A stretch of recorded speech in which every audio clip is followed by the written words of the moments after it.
Bonjour, voici une nouvelle d'Edgar Poe, Le Chat Noir. Relativement à la très étrange et pourtant très familière histoire que je vais coucher par écrit, je n'attends ni ne sollicite la créance. Vraiment, je serais fou de m'y attendre dans un cas où mes sens eux-mêmes rejettent leur propre témoignage. Cependant, je ne suis pas fou, et très certainement je ne rêve pas. Mais demain je meurs, et aujourd'hui je voudrais décharger mon âme. Mon destin immédiat est de placer devant le monde, clairement, succinctement et sans commentaire, une série de simples événements domestiques. Dans leurs conséquences, ces événements m'ont terrifié, m'ont torturé, m'ont anéanti. Cependant, je n'essaierai pas de les élucider. Pour moi, ils ne m'ont guère présenté que de l'horreur. À beaucoup de personnes, ils paraîtront moins terribles que baroques. Plus tard, peut-être, il se trouvera une intelligence qui réduira mon fantôme à l'état de lieu commun, quelque intelligence plus calme, plus logique et beaucoup moins excitable que la mienne, qui ne trouvera dans les circonstances que je raconte avec terreur qu'une succession ordinaire de causes et d'effets très naturels. Dès mon enfance, j'étais noté pour la docilité et l'humanité de mon caractère. Ma tendresse de cœur était même si remarquable qu'elle avait fait de moi le jouet de mes camarades. J'étais particulièrement fou des animaux, et mes parents m'avaient permis de posséder une grande variété de favoris.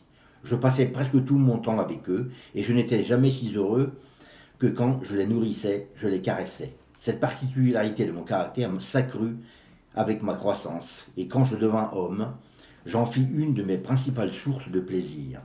Pour ceux qui ont voué une affection à un chien fidèle et sagace, je n'ai pas besoin d'expliquer la nature ou l'intensité des jouissances qu'on peut en tirer.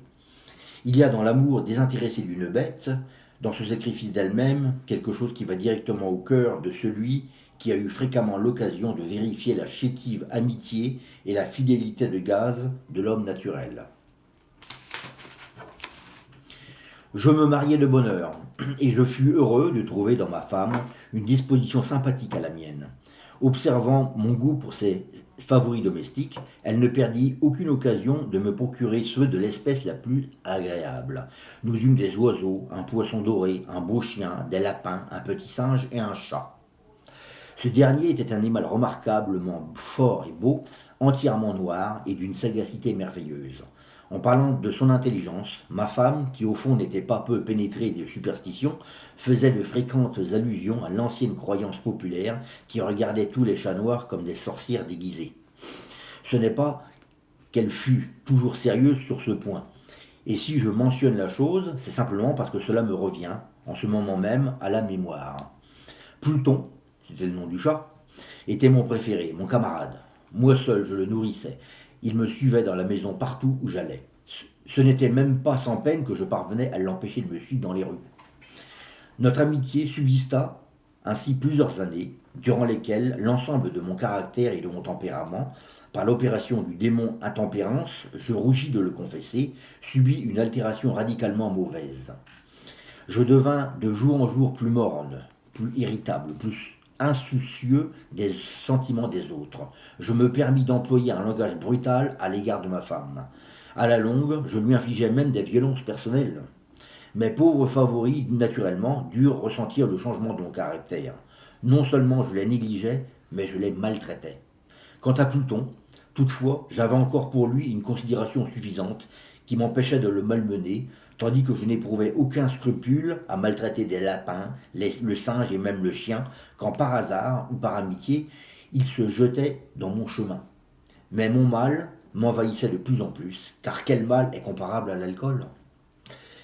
Et à la longue, Pluton lui-même, qui maintenant se faisait vieux et qui naturellement devenait quelque peu maussade, Pluton lui-même commença à connaître les effets de mon méchant caractère. Une nuit, comme je rentrais au logis très ivre, au sortir d'un de mes repères habituels des faubourgs, je m'imaginais que le chat évitait ma présence. Je le saisis, mais lui, effrayé de ma violence, il me fit à la main une légère blessure avec les dents. Une fureur de démon s'empara soudainement de moi.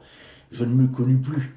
Mon âme originelle sembla tout d'un coup s'envoler de mon corps, et une méchanceté hyper diabolique, saturée de djinn, perpétra chaque fibre de mon être.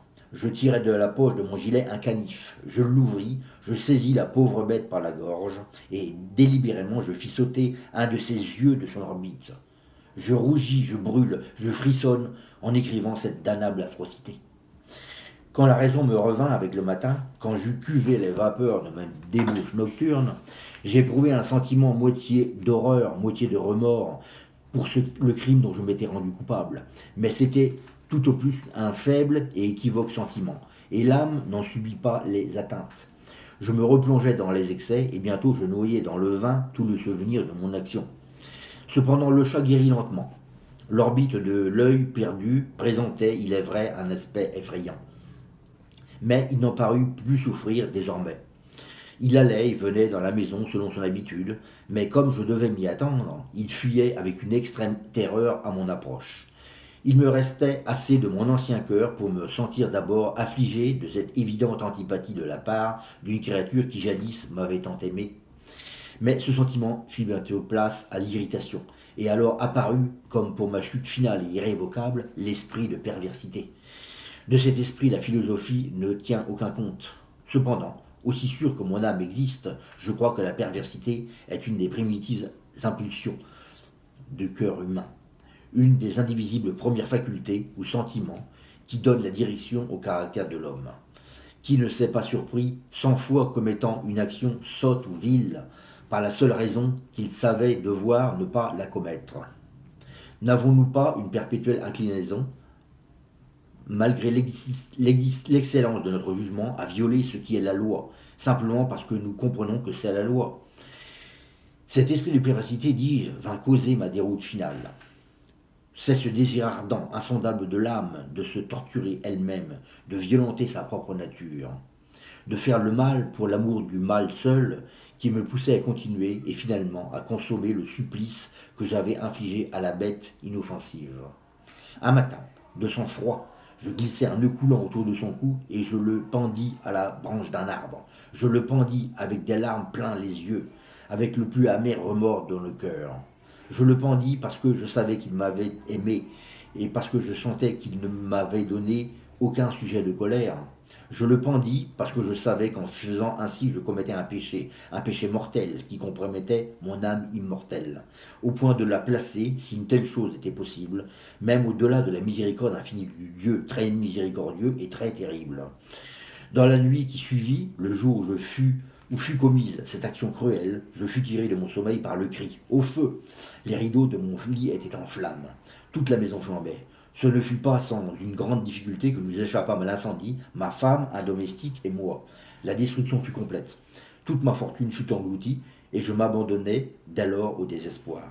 Je ne cherchais pas à établir une lésion de cause à effet entre l'atrocité et le désastre. Je suis au-dessus de cette faiblesse. Mais je me rends compte qu'une chaîne de faits, et je ne veux pas négliger un seul anneau. Le jour qui suivit l'incendie, je visitais les ruines.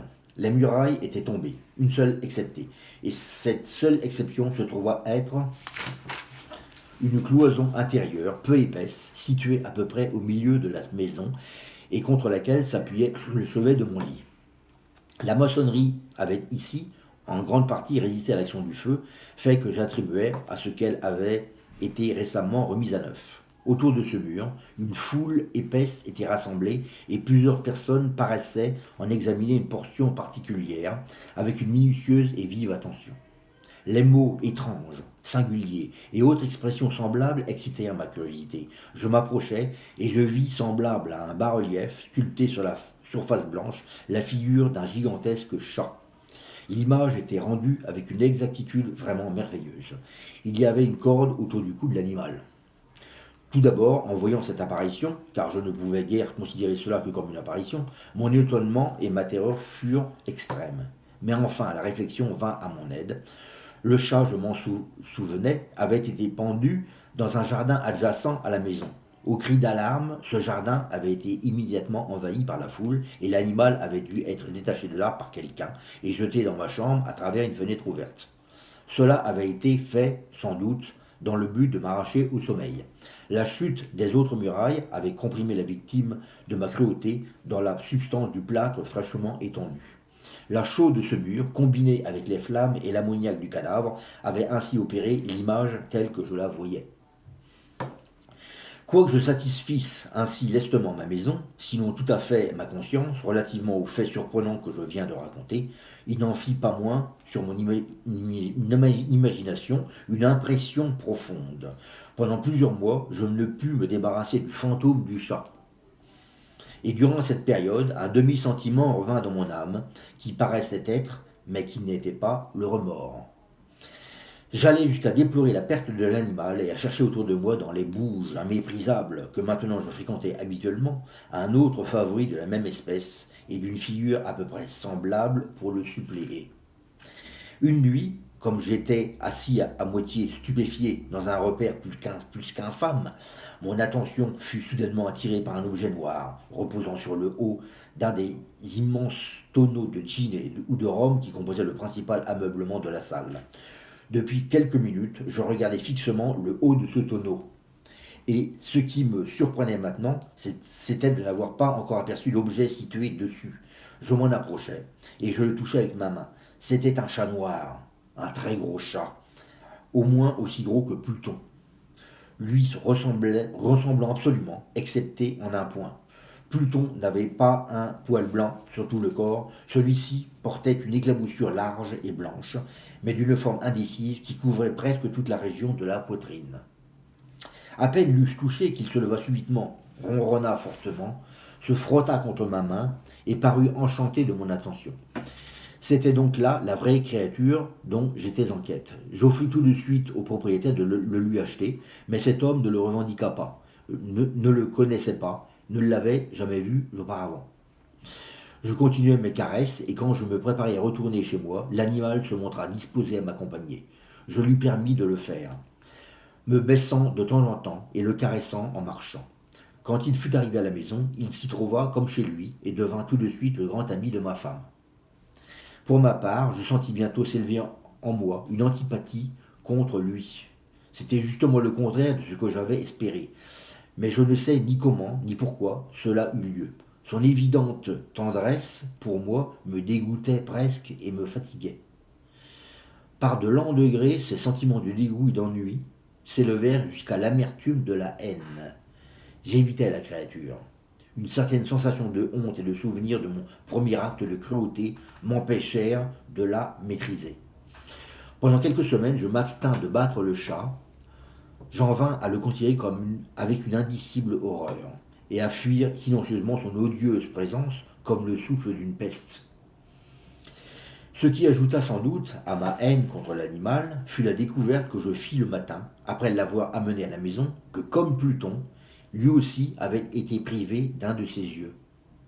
Cette circonstance toutefois ne fit que le rendre plus cher à ma femme, qui, comme je l'ai déjà dit, possédait à un haut degré de cette tendresse de sentiments qui jadis avait été mon trait caractéristique et la source fréquente de mes plaisirs les plus simples et les plus purs.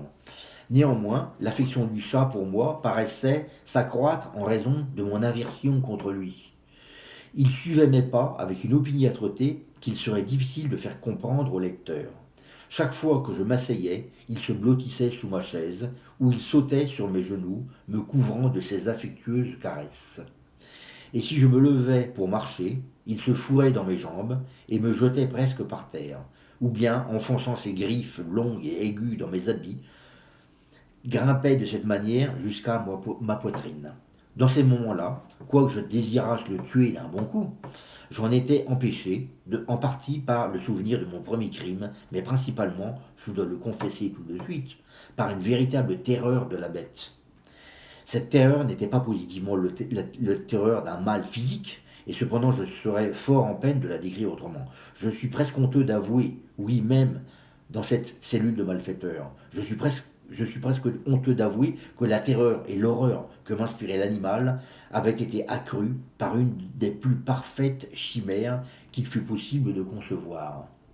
Ma femme avait appelé mon attention plus d'une fois sur le caractère de la tache blanche dont j'ai parlé et qui constituait l'unique différence visible entre l'étrange bête et celle que j'avais tuée. Le lecteur se rappellera sans doute que cette marque, quoique grande, était primitivement indéfinie dans sa forme, mais lentement, par des degrés imperceptibles, et que ma raison s'efforça longtemps de considérer comme imaginaire, elle avait à la longue pris une rigoureuse netteté de contour. Elle était maintenant l'image d'un objet que je frémis de nommer, et c'était là surtout ce qui me faisait prendre le monstre en horreur et en dégoût, et m'aurait poussé à m'en délivrer si je l'avais osé.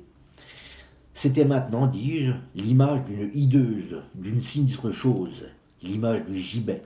Ô lugubre et terrible machine, machine d'horreur et de crime, d'agonie et de mort. Et maintenant, j'étais en vérité misérable au-delà de la misère possible de l'humanité. Une bête brute dont j'avais avec mépris détruit le frère. Une bête brute engendrée par moi, pour moi, homme façonné à l'image du Dieu très haut, une si grande et si intolérable infortune. Hélas, je ne connaissais plus la béatitude du repos, ni le jour ni la nuit.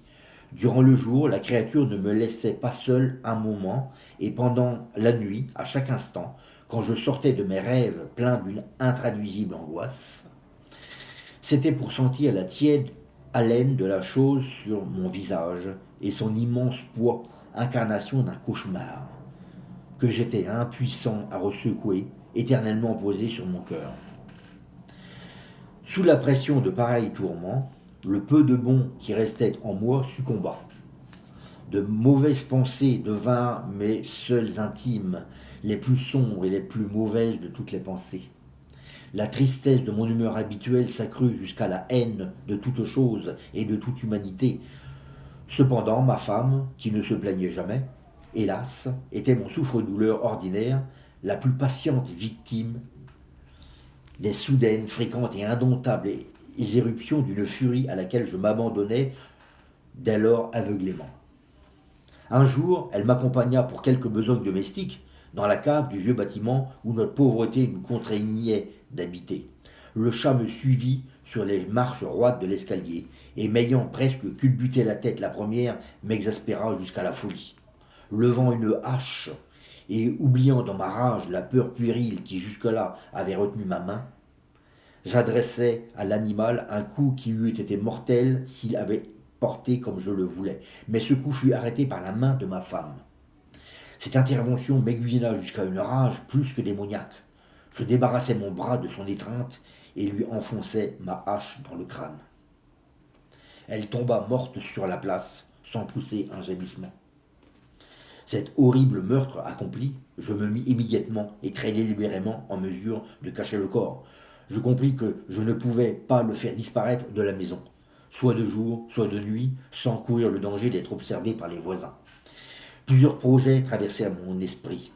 À un moment, j'eus l'idée de couper le cadavre par petits morceaux et de les détruire par le feu. Puis je résolus de creuser une fosse dans le sol de la cave.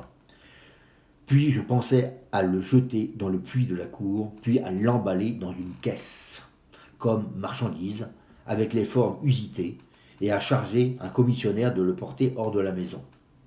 Finalement, je m'arrêtai à un expédient que je considérais comme le meilleur de tous.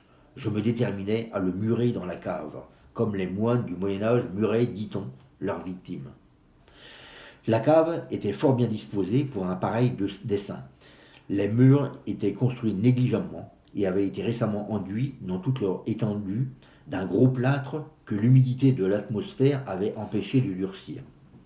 De plus, dans l'un des murs, il y avait une saillie causée par une fausse cheminée ou espèce d'âtre qui avait été comblée et maçonnée dans le même genre que le reste de la cave.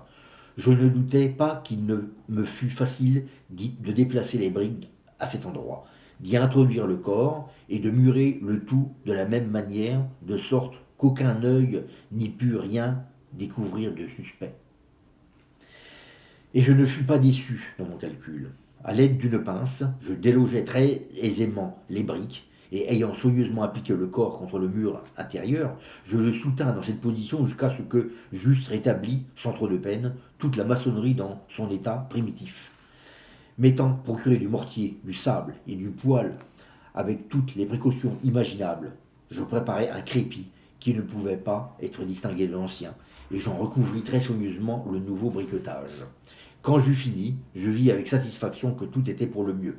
Le mur ne présentait pas la plus légère trace de dérangement. J'enlevai tous les gravats avec le plus grand soin. J'épluchais, pour ainsi dire, le sol. Je regardais triomphalement autour de moi et me dis à moi-même, ici au moins ma peine n'aura pas été perdue. Mon premier mouvement fut de chercher la bête qui avait été la cause d'un si grand malheur. Car à la fin, j'étais résolu fermement de la mettre à mort. Si j'avais pu la rencontrer dans ce moment, sa destinée était claire. Mais il paraît que l'artificieux animal avait été alarmé par la violence de ma récente colère et qu'il prenait soin de ne pas se montrer dans l'état actuel de mon humeur.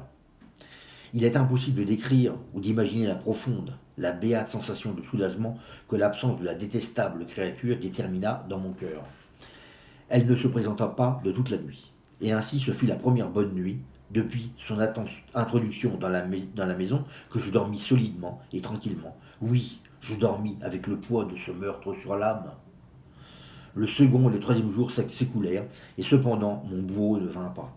Une fois encore, je respirais comme un homme libre. Le monstre, dans sa terreur, avait vidé les lieux pour toujours. Je ne le verrais donc plus jamais.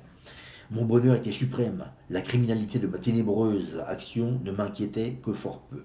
On avait bien fait une espèce d'enquête, mais elle s'était satisfaite à bon marché. Une perquisition avait même été ordonnée, mais naturellement, on ne pouvait rien découvrir. Je regardais ma félicité à venir comme assurée.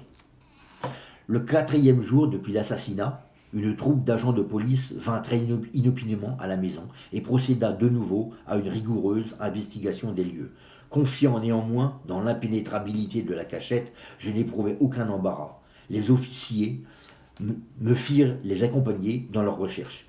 Ils ne laissèrent pas un coin, pas un angle inexploré. À la fin, pour la troisième ou quatrième fois, ils descendirent dans la cave. Pas un muscle en moi ne tressaillit. Mon cœur battait paisiblement, comme celui d'un homme qui dort dans l'innocence. J'arpentais la cave d'un bout à l'autre. Je croisais mes bras sur ma poitrine, me promenais çà et là avec aisance. La police était pleinement satisfaite et se préparait à décamper. La jubilation de mon cœur était trop forte pour être réprimée. Je brûlais de dire au moins un mot, rien qu'un mot, en manière de triomphe, et de rendre 2 fois plus convaincus leur conviction de mon innocence. Gentlemen, dis-je à la fin, comme leur troupe remontait l'escalier, je suis enchanté d'avoir apaisé vos soupçons. Je vous souhaite à tous une bonne santé et un peu plus de courtoisie. Soit dit en passant, gentlemen, voilà une maison singulièrement bien bâtie. Dans mon désir enragé de dire quelque chose d'un air délibéré, je savais à peine ce que je débitais. Je puis dire que c'est une maison admirablement bien construite. Ces murs, est-ce que vous partez, gentlemen? Ces murs sont solidement maçonnés. Et ici, par une bravade frénétique, je frappais fortement avec une canne que j'avais à la main, juste sur la partie du briquetage derrière laquelle se tenait le cadavre de l'épouse de mon cœur. Ah, qu'au moins Dieu me protège et me délivre des griffes de l'archidémon. À peine l'écho de mes coups était-il tombé dans le silence qu'une voix me répondit du fond de la tombe. Une plainte, d'abord voilée et entrecoupée, comme le sanglotement d'un enfant, puis, bientôt, s'enflant en un cri prolongé, sonore, et continua, tout à fait anormal et anti-humain. Un hurlement, un glapissement, moitié horreur et moitié triomphe, comme il en put monter seulement de l'enfer. Affreuse harmonie jaillissant à la fois de la gorge des damnés dans leur torture et des démons exultant dans la damnation. Vous dire mes pensées, ce serait folie. Je me sentis défaillir et je chancelai contre le mur opposé. Pendant un moment, les officiers placés sur les marches restèrent immobiles, stupéfiés par la terreur. Un instant après, une douzaine de bras robustes s'acharnaient sur le mur. Il tomba tout d'une pièce. Le corps, déjà grandement délabré et souillé de sang grumelé, se tenait droit devant les yeux des spectateurs. Sur sa tête, avec la gueule rouge dilatée et l'œil unique flamboyant, était perchée la hideuse bête dont l'astuce m'avait induit à l'assassinat et dont la voix révélatrice m'avait livré au bourreau. J'avais muré le monstre dans la tombe.